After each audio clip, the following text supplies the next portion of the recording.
भगवद गीता अध्याय 6 दिव्य ज्ञान।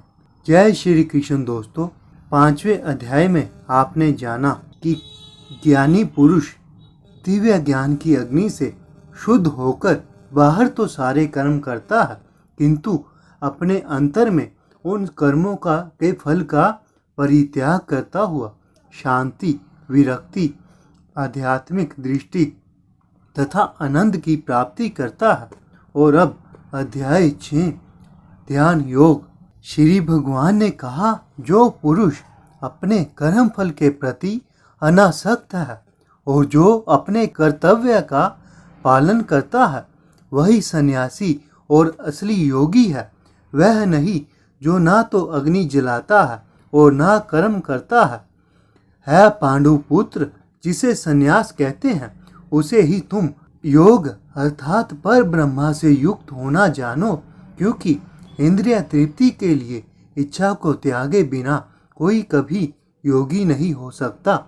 अष्टांग योग के नव साधक के लिए कर्म साधन कहलाता है और योग सिद्ध पुरुष के लिए समस्त भौतिक कार्यकलापों का परित्याग ही साधन कहा जाता है।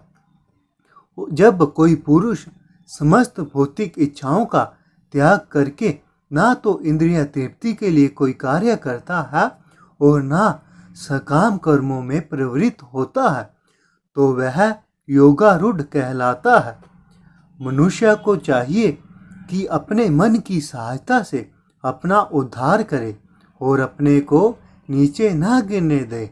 यह मन पद जीव का मित्र भी है और शत्रु भी। जिसने मन को जीत लिया है उसके लिए मन सर्वश्रेष्ठ मित्र है, किंतु जो ऐसा नहीं कर पाया उसके लिए मन सबसे बड़ा शत्रु बना रहेगा। जिसने मन को जीत लिया है उसने पहले ही परमात्मा को प्राप्त कर लिया है, क्योंकि उसने शांति प्राप्त कर ली है।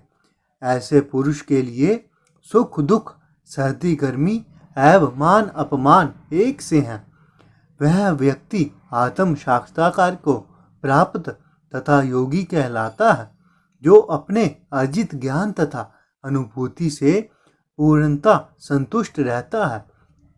ऐसा व्यक्ति अध्यात्म को प्राप्त तथा जितेंद्रिय कहलाता है। वह सभी वस्तुओं को, चाहे वह कंकड़ हो, पत्थर हो या कि सोना, एक समान देखता है।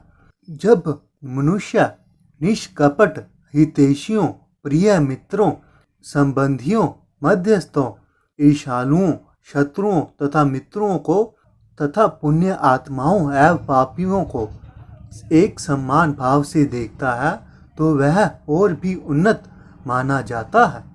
योगी को चाहिए कि वह सदैव अपने शरीर, मन तथा आत्मा को परमेश्वर में लगाए, एकांत स्थान में रहे और बड़ी सावधानी के साथ अपने मन को वश में करे।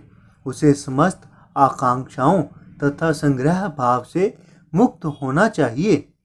योगा अभ्यास के लिए योगी एकांत स्थान में जाकर भूमि पर कुशा बिछा दे और फिर उसे मृगछाला से ढके और ऊपर से मुलायम वस्त्र बिछा दे।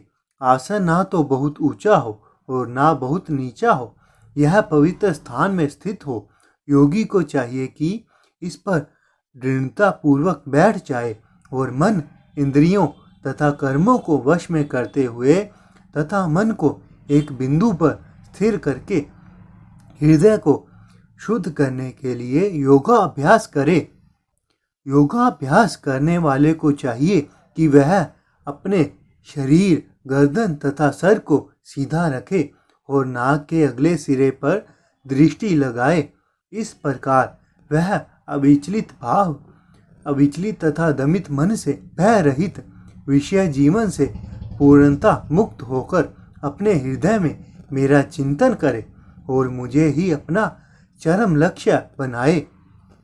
इस प्रकार शरीर, मन तथा कर्म में निरंतर संयम का अभ्यास करते हुए संयमित मन वाले योगी को इस भौतिक अस्तित्व की समाप्ति पर भगवत धाम की प्राप्ति होती है। अर्जुन, जो अधिक खाता है या बहुत कम खाता है, जो अधिक सोता है अथवा जो पर्याप्त नहीं सोता, उसके लिए योगी बनने की कोई संभावना नहीं है।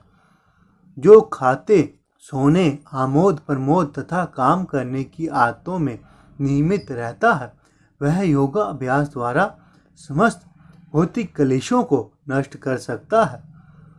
जब योगी योगा अभ्यास द्वारा अपने मानसिक कार्यकलापों को वश में कर लेता है और अध्यात्म में स्थित हो जाता है, अर्थात समस्त भौतिक इच्छाओं से रहित हो जाता है, तब वह योग में सुस्थिर कहा जाता है।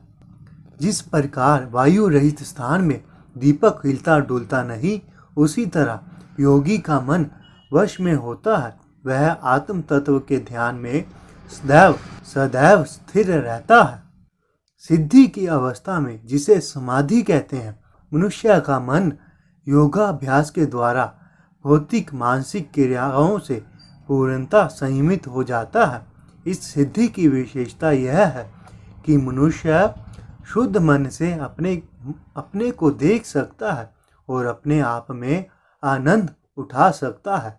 उस आनंदमय स्थिति में वह दिव्य इंद्रियों द्वारा असीम दिव्य सुख में स्थित रहता है। इस प्रकार स्थापित मनुष्य कभी सत्य से अलग नहीं होता, कभी झूठ नहीं बोलता और इस सुख की प्राप्ति हो जाने पर वह इससे बड़ा कोई दूसरा लाभ नहीं मानता। ऐसी स्थिति को पाकर मनुष्य बड़ी से बड़ी कठिनाई में भी विचलित नहीं होता। यह निसंदेह भौतिक संसर्ग से उत्पन्न होने वाले समस्त दुखों से वास्तविक मुक्ति है। मनुष्य को चाहिए कि संकल्प तथा श्रद्धा के योगाभ्यास में लगे और पथ से विचलित ना हो। उसे चाहिए कि मनोधर्म मन से उत्पन्न समस्त इच्छाओं को त्याग दे और इस प्रकार मन के द्वारा सभी ओर से इंद्रियों को वश में करे। धीरे धीरे क्रमश पूर्ण विश्वास पूर्वक बुद्धि के द्वारा समाधि में स्थिर होना चाहिए और इस प्रकार मन को आत्मा में ही स्थित करना चाहिए और अन्य कुछ भी नहीं सोचना चाहिए।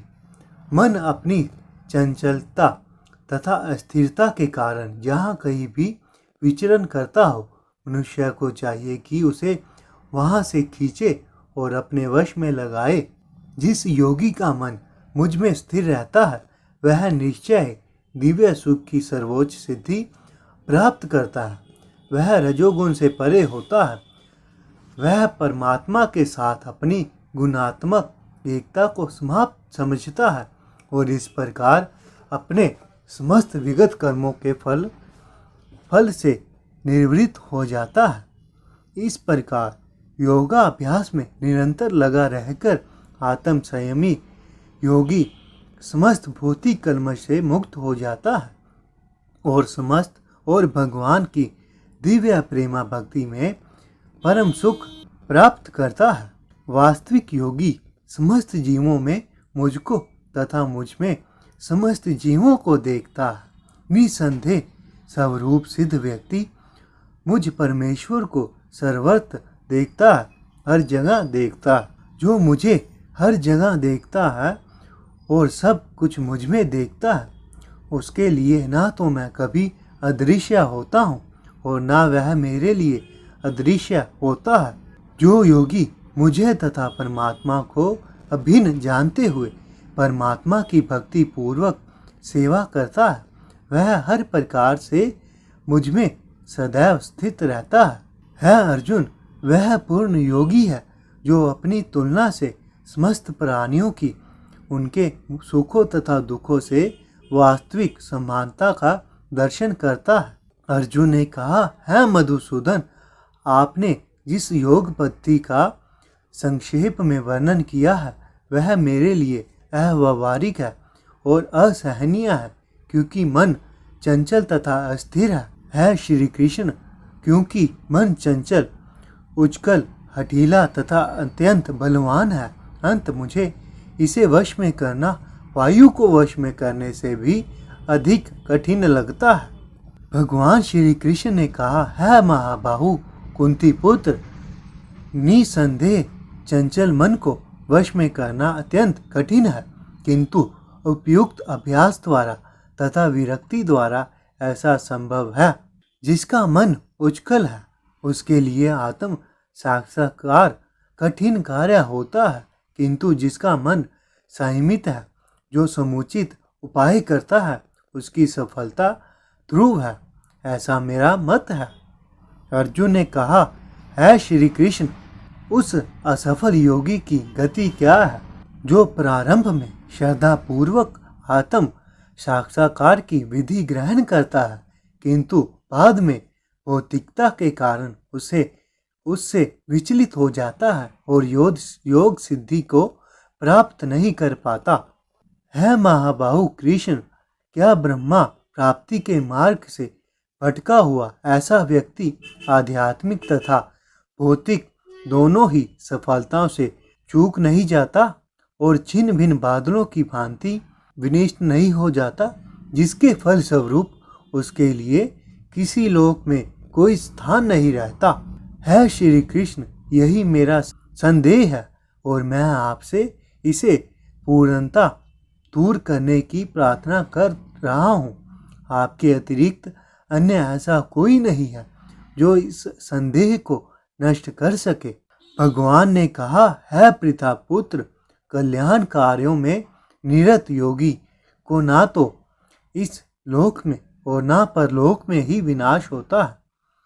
भगवान श्री कृष्ण ने कहा, है पृथा पुत्र, कल्याण कार्यों में लगे हुए योगी का ना तो इस लोक में और ना परलोक में ही विनाश होता है।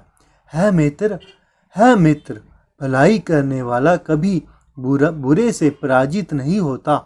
असफल योगी पवित्र आत्माओं के लोकों में अनेक वर्षों तक भोग करने के बाद या तो सदाचारी पुरुषों के परिवार में या कि धनवानों की कुलों में जन्म लेता है, अथवा वह योगियों के कुल में जन्म लेता है जो अति बुद्धिमान है। निश्चय ही इस संसार में ऐसा जन्म दुर्लभ है कुरुनंदन, ऐसा जन्म पाकर वह अपने पूर्व जन्म की दैवी चेतना को पुनः प्राप्त करता है और पूर्ण सफलता को प्राप्त करने के उद्देश्य से वह आगे उन्नति करने का प्रयास करता है। अपने पूर्व जन्म की दैवी चेतना से वह ना चाहते हुए भी अपने आप ही योग के नियमों की ओर आकर्षित होता है। ऐसा जिज्ञासु योगी शास्त्रों के अनुसंधानों से परे स्थित होता है और जब योगी कलमश से शुद्ध होकर सच्ची निष्ठा से आगे प्रगति करने का प्रयास करता है तो वह अंत अनेक जन्मों के अभ्यास के पश्चात सिद्धि लाभ प्राप्त करके वह परम गंतव्य को प्राप्त करता है। योगी पुरुष तपस्वी से, ज्ञानी से तथा काम कर्मी से बढ़कर होता है। अंत है अर्जुन, तुम सभी प्रकार से योगी बनो और समस्त योगियों में से जो योगी अत्यंत श्रद्धा पूर्वक मेरे परायण है, अपने अंतकरण में मेरे विषय में सोचता है और मेरी दिव्य प्रेमा भक्ति करता है, वह योग में मुझसे परम अंतरंग रूप से युक्त रहता है और सबों में सर्वोच्च है। यही मेरा मत है। इस प्रकार श्रीमद् भगवद गीता के 6ठे अध्याय ध्यान योग का भक्ति वेदांत तात्पर्य पूर्ण हुआ। जय श्री कृष्ण।